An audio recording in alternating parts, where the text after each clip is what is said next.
ברוכים הבאים, אני שמח שאתם כאן. היום אנחנו מתחילים משהו ממש מיוחד, מסע שבו תגלו אפשרויות חדשות ומה אתם מסוגלים לעשות.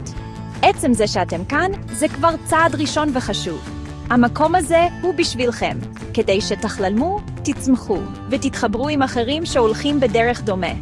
לא משנה מאיפה באתם או מה עברתם, כאן אתם בבית. בואו נהיה פתוחים, נתמוך אחד בשני ונהנה מכל רגע. הסיפור שלכם רק התחיל, ואני כבר לא יכול לחכות לראות לאן הוא יוביל אתכם. היום אני מזמין אתכם להצטרף אליי להרפתקה של גילוי עצמי וצמיחה. אולי אתם תוהים, מה זה אומר להתחיל מסע כזה? זה אומר להיות פתוחים לחוויות חדשות, ללמוד כל יום ולקבל שינויים כשהם מגיעים. אתם לא חייבים לדעת את כל התשובות או להיות מושלמים. צמיחה היא התקדמות, לא שלמות. כל מאמץ קטן שתשקיעו יביא תוצאות עם הזמן ויעצב את הדרך שלכם בדרכים בלתי צפויות. הדבר הכי חשוב הוא שאתם כאן, מוכנים לעשות את הצעד הבא. בדרך תמצאו תמיכה, השראה וקהילה שמאמינה בפוטנציאל שלכם. אז קחו נשימה עמוקה והתכוננו. אני איתכם בכל צעד ושעל. אם אתם נרגשים מכל האפשרויות, הירשמו לערוץ הזה ובואו נתחיל את המסע הזה יחד. ברוכים הבאים לעמוד הטווח הראשון של התפתחות אישית, מודעות עצמית.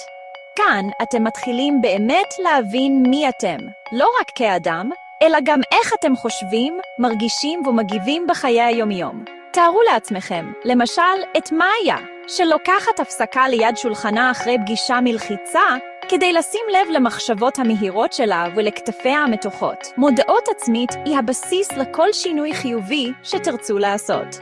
דרך יעילה לבנות מודעות עצמית היא לעצור כל יום ולשאול את עצמכם, מה אני מרגיש עכשיו? במקום לשפוט את הרגשות שלכם, אתם פשוט מתבוננים בהם.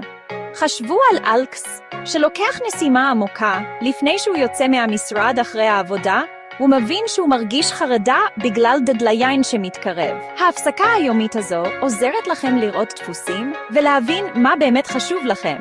נסו לנהל יומן מודעות עצמית. בסוף כל יום, רשמו רגע שבו הרגשתם רגש חזק, טוב או רע.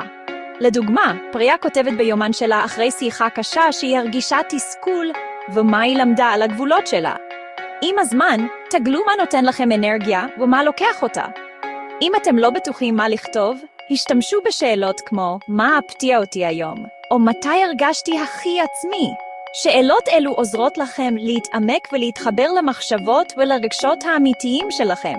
חשבו על סם, שכותב על רגע מצחיק עם חבר.